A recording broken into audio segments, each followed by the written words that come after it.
Бүгін 12 декабр Қырғыз ел жазуучусу Чыңгыз Айтматовтың «Кылым залқары, чебер қалемгер, қара сөздің алпы» Айтматовтың туылған күні. Маек берүүсүнүн бул жолку чыгарылышында біз дал ушул Чыңгыз Төрөкулович Айтматов тууралуу анын замандашы Кыргыз Республикасынын эл акыны Надырбек Алымбеков агай менен маектешмекчибиз. Надырбек ага саламатсызбы? Саламат. Студияга кош келипсиз. Рахмат. Бүгүн мынакей Чыңгыз Төрөкуловичтин туылган күнү, сиз бул киши менен жазуучулар союзунда эмгектенип калдыңыз. Ал кишиден кийин эле ушул жазуучулар бирлигин сиз жетектедиңиз окшойт. Ошол учур тууралуу кандай эскерете элеңиз бул инсанды? Ага чейин деле мен ал киши менен көрүшсөм деп эңсеп жүрчүмүн. Бу жерде жашаган жокмун. Ошто көп жыл иштеп калдык. Андан кийин Кара Балтага көчүп келгенден кийин, анан кийин кабарлаша баштадык. Бул киши батышка Россиянын баягы эмелерин баары суранышып, анан батышка кетип калды. Чоң жумуш менен. Анан кийин Жунай Мавляновго тапшырып кетиптир. Ошол ал киши абдан улгайып калган экен. Анан бир күнү чакырып, Надырбек, сен мамлекет төлөбөй калды, каржылабай калды. Мен де бір топ жашқа келдім, көріп жүрем, сен жетекчи экенсиң, Глемкам менен жетектейт экенсиң. Буякта да жетектеп тур, биз шайлап алалы деп абдан жакшы сөзүн айтты. Анан эми ошол шайлап алышты, баягы жактырган болду, жактырбаган болду. Инженер экен, акчасы көп болсо эле шайлай бересиңерби дегендер аябай чыкты.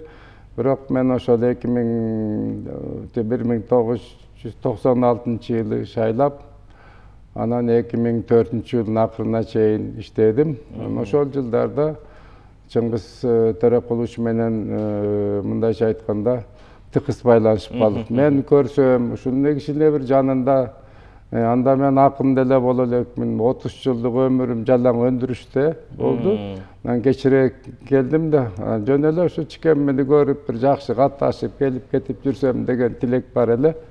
Анан Кудай буйрук экен, кийин мен Чыңгыз агама мен начальник болуп калдым.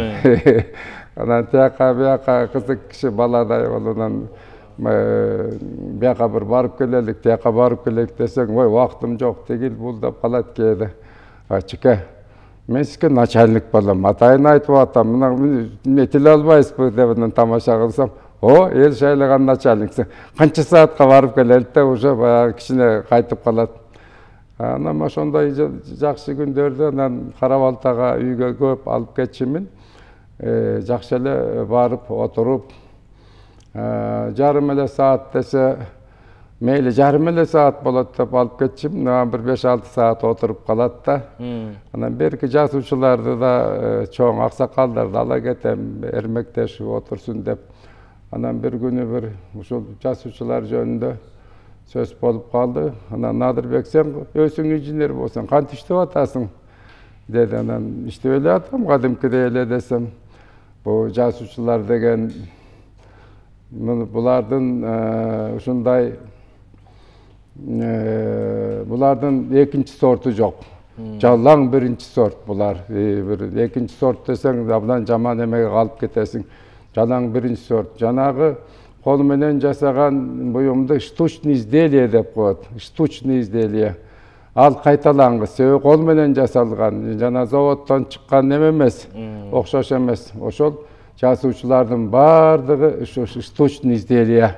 Бири-бирине эч качан окшошпойт. Ошондуктан жазуучуларды бул жакшы, бул жаман, бул таланттуу деп айтыш болбойт. Кудай Таала берген ошол эме менен бири-бирине окшошпогон жазуучулар. Булар менен иштеш дагы аябай кыйын болот. Ошол жанагы штучный изделие менен тил таап иштеп кеткен, сен азамат экенсиң деп мени бир сыйра мактап койду. Анан эми ушундай көп жыл иштешип калдык. Анан мен эми китептерин бүт эле окуп чыктык. Эми бир топ жашка келгенден бери окубай да калдык. Бирок баарын билебиз. Бирок эми мына абдан татаал китептери, тоолор кулаганда башка бул аябай бул мен эми өзүм калемгер болсом да булардын маанисин түшүнүш аябай кыйын да.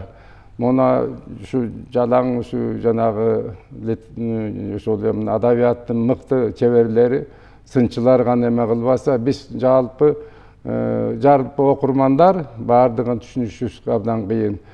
Мурунку китептери менен анда жакшы эле бар. Жамиладан баштап, тияк бияк көнүмүш, согушка кетип калып, анан кайра келип, тияк болду, бияк болду. Киносу катар чыгып турчу, жакшы эле. Анан кийинки чыгармалардын баары чикемке чынында аябай татаал, абдан татаал болуп кетти. Анан муга баа бериш кыйын, эми окурмандар ага суроолду бербей койсо эле болот. Мен ал кишинин кыялы, кичине жоруктары жөнүндө айтканым жакшы, себеби бүгүн майрам болуп атпайбы? Ооба. Анан бир жолу бул журналисттер союзунун дагы төрагасы болчу чикем.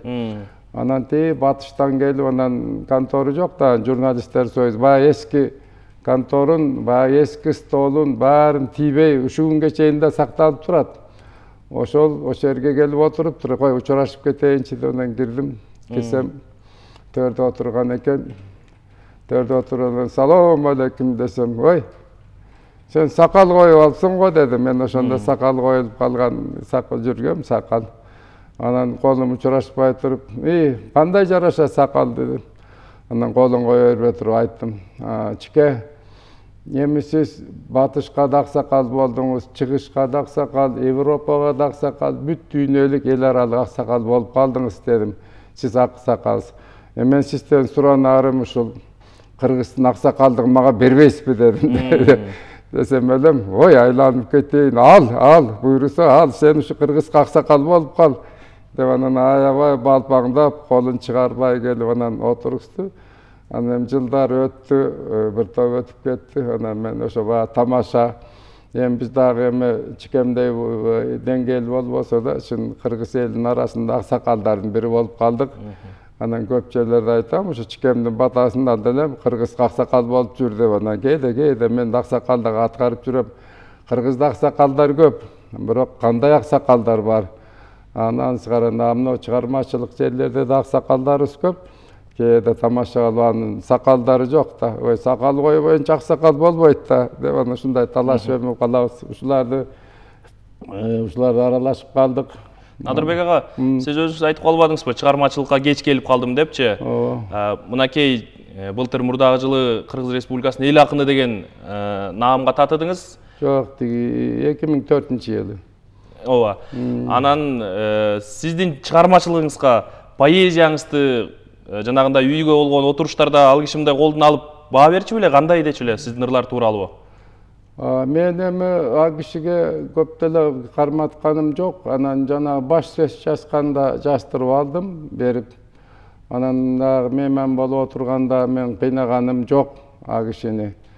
Анан мүмкүн окугандыр, мен окубагандыр. Анан каерде кандай гана болбосун мен тууралуу мындайча айтканда абдан жалпы, мындай жакшы, чын эле кээде мактап койчу. Ушундай поэзияга эмеге кеч келген күндө дагы Кудайга шүгүр, мына бир күлүк ат мингесип көпчүлүктүн алдында келе атат, анан иштеп берип атат бизге деп, анан жалпы жонунан чикем эч качан ушул барсаңыз, ушу барган үйдүн аялына чейин, ошол энесине чейин мындай көңүл буруп турчу да, көңүл буруп турчу. Мына ошондой анан мага деле көңүл бурчу.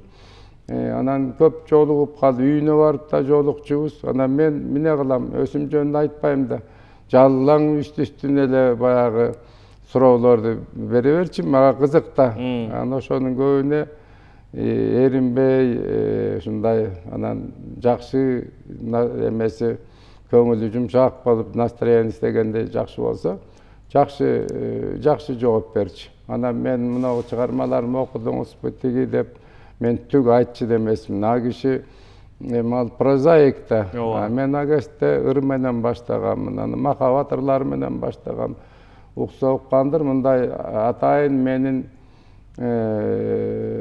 чыгармам жөнүндө сөз болгон жок. Дайым мен ал кишини суроо менен жаадырып турчумун да. Ошо ягынан себеби ал мага ошонусу керек эле да. Мына жазуучулар союзун ушул өтө эгемендүүлүк алган кыйын учурда жетектеп калдыңыз. Каражат дагы жок болуп калды. Ошол учурда Чыңгыз ага сизге көмөктөшүп, ушу каражат жагынан, тартып келүү жагынан көмөктөшкөн учурлар болдубу? Ал киши мага моралдык жагынан жардам берди. Ал кишиге деле батышка барып, батышка келгенде мен сезчимин, сөзүнөн байкачумун, тыйын тыпыр өйдө төмөн жүргөнгө ал кишиге деле кыйын болчу. Чынын айтыш керек да. Ошол бүткүлдө дүйнөнү, анан көпчөлөргө аябай чакырылат. Анан барган эле жердин баары очойтуп доллар салып бербейт да. Анан ошону менен ал кишиге да кыйын болчу. Биз аны байкап, ал жөнүндө дагы көп маселелерди сүйлөшүп калдык. Анан жанагы эстер кулаган деле ошол жашылар союзу кошо кулады. Жанагы ушу күнгө чейин жанагы каражат бөлүнбөйт. Мына ушу күнгө чейин 30 жыл болду, каражат ушу күнгө чейин бөлүнбөйт да. Эптеп, септеп. Анан менин шайлашкан себеби мен ошол убакта ушул Кыргызстанда эң бир май таап турган, мындай күч кубаттуу ишкана килем комбинатын жетектеген үчүн бир жагын ошол алды да бизди багып берет деген эме менен Жунай акелер ушундай кылып. Анан мен ушу 8-9 жыл мен кыйналып жүрдүм. Анан баягы иштеп жүргөндө жора жолдоштор бар, көп жыл бирге жүргөн үсөңгүлөштөр бар. Ошолордон мен ушу правительствого чейин алып, ошолордон мен алып, мага жардам бергиле деп эле түз барып, түз сүйлөшүп калганбыз, тең түз болуп калганбыз. Ошолордун көбү мага жардам берип турушту да. Ошолордун эсебинен кармадым. Анан баягы ишкананын эмесинен дегенсе ушак жүрүп кетпесин деп аяка деле тийгеним жок. Анан баягы киши кара келип калганда, тияк бияк болгондо баягы абдан төмөнкү баада жаштырып килемдерди. Анан алып келип ошо чыгармачы кишилерден эч нерсе ача эмес, өздөрү да барып калат. Анан мисалы бир жанагы брак деп коет. Маны алар билбейт, мен билем да. Ошо бир кичинекей жетишпеген жактары бар килемден. Аябай баасын түшүрүп туруп, анан кийин берип, көңүлүн алып жүрдүм. Көбүрөлөр 2 барып калат, кээ бирлер 3 жолу барып калат, кээ бирлер эме ошо ягынан да мен бу чын эле булар жайлык албаса, жеме болбосо мен кичине каралашып жүрдүм. Ошон үчүн мени көбүрөөк мындайча сыйлап жүрүштү. Надырбек ага, жогоруда Чыңгыз аганын чыгармачылыгы тууралуу сөз кылып жатып, анын чыгармаларын ушул советтик мезгил, Саманчынын жолу, Жамиля, анан эгемендүүлүк жылдардагы чыгармаларын өтө татаал деп атпайсызбы? Ошол эле Тоолор кулаганда, Кассандра тамгасы жана башка. Мунун себеби эмнеде? Ушул эркиндикпи же кандай? Жок. Эркиндикти кичине баягы Советтер Союзунда айрыкча баягы басмачылар эме жөнүндө, өйдө төмөн жөнүндө айтпай кичине басып жүрдү. Бул кишиге да аябай кыйын болду. Аны билесиңер да. Бул эменин убагында эркиндиктин заманында бул киши канча айткан менен өстү да. Бүт ички дүйнөсү, сырткы дүйнөсү, көз карашы бардык жагынан өскөн үчүн жанагыдай чыгармаларды берди да. Анан баарыбыз эле жазгыбыз келет, бирок ошондой мындай дүйнөлүк масштабтагы проблемаларды, көйгөйлөрдү коскоп жашыш ар кимдин колунан келбейт. Чикем ошол убакта посол болуп калды. Ошол Россиянын тиги президенттери менен катар жүрүп калды, бирге жүрүп калды. Башка көп өлкөлөрдө, мисалы мына мен Туркияда болдум, ушу жанагы 16 миллион ошо Туркия жанагы эмен Туркия шаары Стамбул деле мен жанында жүрдүм. Ошол жерде ошолордун эле канча жолу ошолор келип чикемди мен жанында жүрөм, ушуларга чай бергенине сүйүнүп жүрдү. Ошондо 15-16 миллион киши экен да. Ошол чикем өстү да, бүт дүйнөлүм да абдан өстү да, бардык жагынан ден соолугу, анан салмакты да көтөрдү, мактоону да көтөрдү. чикем өскөн үчүн ошолорду жасты да. Эгер биягында болбосо, өспөсө жаза албайт болчу. Чынын айтканда, чикем өстү, мындайча айтканда. Деңгээлине абдан өзүнүн эми акылдуу киши да өзүнүн деңгээлинен да бийик кылды. Себеби бүткүл дүйнөдөгү эмелер колдоп кетти да. Ушундай татаал чыгармаларды мен деле көп окуймун, бирок чикем дал ошол жылдарда чикем алдына мындай жазгандар алдыга чыккан жок. Мына казактардын эмесинде эле Муктар Айбасовдун баарын биз жакшы окуйбуз. Орто Азияда ошо кездеги биз эми орус тили менен өскөнбүз. Россиянын жашууларын да жакшы билебиз да. Бирок дал ошол убактарда чикемдин алдына эч ким түшкөн жок да. Ошон үчүн ушул күнгө чейин мындайча айтканда өзүнүн деңгээлин түшүрбөй келат. Бул чикемдин ички дүйнөсүнүн, татаал дүйнөсүнүн өсүшү менен байланыштуу да. Менин кемем ушундай. Дүйнө өлкөлөрү ушул Чыңгыз аганын чыгармачылыгына өтө жогору баа берип, мына 130тан ашык тилге которулуп атат анын чыгармачылыгычы. Анан көп. 130тан ашык тилге которулуп атат эмеспи? Анан ушундай шартта биз кыргыздын ушул сыймыктуу уулунун кадырына канчалык жетип атабыз, анын чыгармаларын канчалык окуп, күнүмдүк турмушубузда анын идеяларын канчалык колдонуп атабыз? Эми бизге караганда бул чикем жаңы чыкканда да биздин жазуучулардын арасынан деле ал кишини сүйүп көкөлөткөн жок да. Анан мунун бир Кудай берген өзүнүн бир мыктылыгы ушул болду. Орусча жазганда болуп кетти да. Орусча жазганда ушул жанагы Новый мир журналы СССРдин эң бир эмеси ошол жерде Тихоновдор, Твардовский деген абдан акылман кишилер. Ошолор айткан жазуусу бар да, барган Чыңгыз, сенин бактың деди, мына орусча жаза билгениңде деди да. Болбосо ошо кыргыз эменин тегерегинде эле анан котортуп ошол жерде алаксып калмак, аны чыгарбай да коймок да. Анан ушул орусча таза билгендиги үчүн анан ошол бардык чыгармаларынын бардыгы Новый мир аркылуу колдонуп кетти. Бул бир анан эми бактысы бар экен. Анан бул Ауезов менен Луи Арагон абдан дос экен, коммунист жазуучу, Франциянын жазуучусу. Анан келгенде чикем жок деле экен, жанында отурбап, келип анан мына Кыргызстандан бир жаш жазуучу чыкты. Мына ону сен бир окуп көрчү деп анан орусчасын берген экен. Анан ал барып дүйнөдөгү махабат тууралуу эң сонун баян дегенди 13 тилге чыгарды. Жамиланы чыгарды. Дал ошол 13 чыкканда ошондон кийин чикем баягы канча айткандай бир дүйнөлүк деңгээлге көтөрүлүп калды да, ошондон кийин ошодон түшкөн жок. Анан баягы мен дагы мындай ойлойм да. Эми баягы Кудай деген киши катары ушул кыргыз үчүнбү, биздин келечек үчүнбү, баягы биздин жараткан Кудайыбыз чикебизди асманга көтөрүп берди, ошо ойдон ал келе атат. Бул аябай биздин чоң сыймыкты дагы Кудай таала берет, жөндөн жөн баары келе бербейт, өсү менен өсүп келе бербейт. Мына кайсы жерге барса ошолордун сыйлыгын, ошолордун орденин алып атат, кайсы эсеп жетпей калды чынын айтканда. Муну берди ушул пешенеси.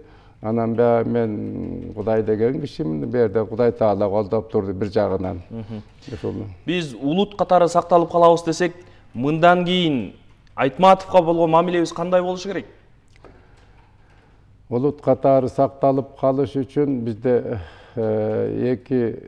бир 4 нерсе бар экен. Бул тили, территориясы, анан бул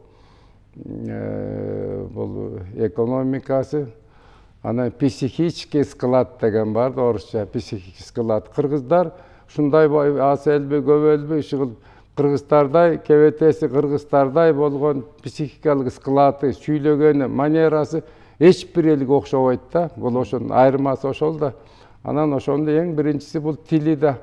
Тилин жоготпосо, була кыргыздар 1000 жылда эле келе берет. Анан азыр Кудай бар эле, мен абдан коркконум ушул тилди жоготуп алсак, азыр албетте проблема да түшүлөт. Андан кийин tildi жоголгондон кийин жана психический склад кыргыздын өзүнүн руху, духу бөксөргөндөн кийин, дүнүйөнү, көр дүнүйөнү кууп калгандан кийин анда ар намыс болбой калат. Ар намыс ушулар менен байланыштуу. Ар намысы барлар анан эч качан эч кимге бербейт. Ачкачылык жылдарда да бербейт.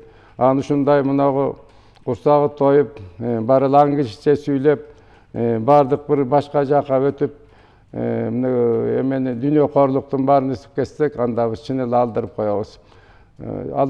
Кийинки муундар ал жөнүндө деле билбей деле калат. Кимге кошулуп кетсе, окат жакшы болсо болду.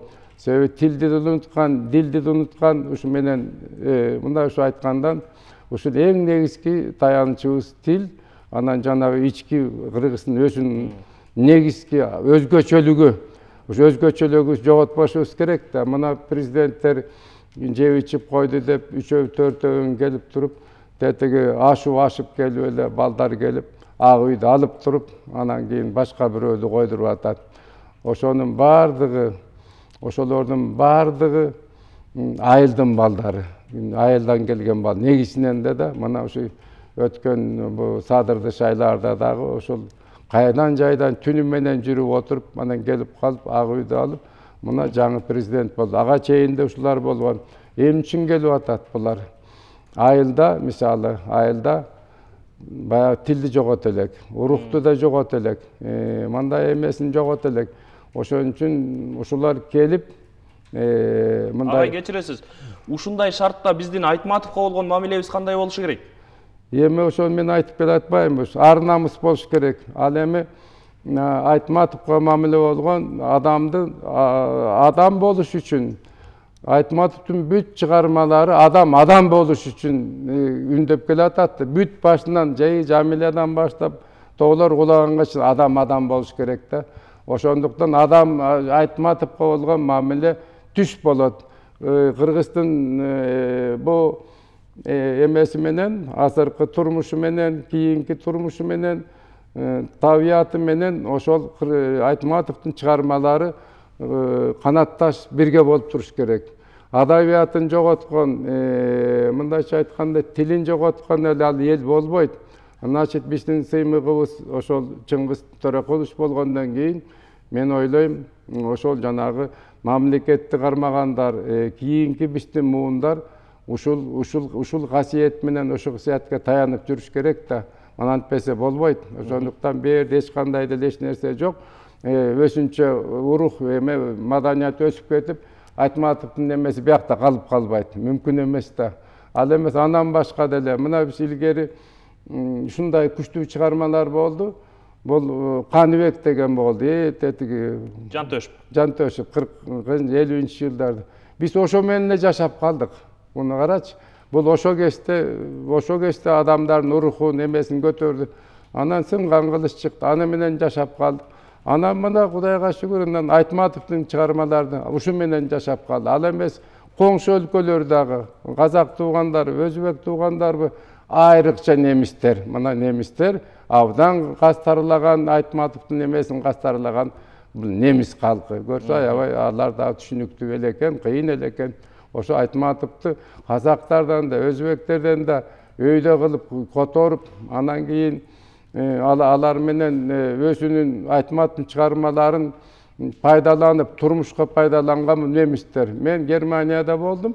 Анан бир жерде өчүрөт турат да, абдан чоң өчүрөт. Эмне десе, бир 20 күндөн кийин Айтматов келет экен. Ошол жерге, ошол жана клубка кириш үчүн билет алып, ошол жерге өчүрөт туруп аттыр. Карабайсызбы? Мына бир ай мурун боло турган. Анан жанагы Айтматовдун балалыгын деле хит жазды. Мен ал киши менен жолуктум. Чикем унутуп эле коюптур да, балалыгын унутуптур, согушту жазды, баарын жазды, өзүнүн балалыгын унутуп коюптур. Анан ал киши абдан куб экен, жанагы чөнтөгүнө жана жазып ала турган аппаратын жазып, кайта эле ошо эмени балалык тууралуу эле суроо бере берип. Анан кийин бир 2 күн, 3 күн жүрүп, мен ал киши менен жолуктум жанагы мен. Анан кийин кетип, анан рахмат айтып кеткенден 1 жылдан кийин анан биринчи жолу немис тилинде Айтматовдун бала чагы чыкпадыбы. Анан орус тилинен биз котордук. Mana ошон үчүн ойлойм, бул немистер Айтматовду аябай терең баалайт. Немистер баалагандан кийин бул дүйнөлүк баа болуп эсептелет го деп мен ойлоймун да. Мына ушундай.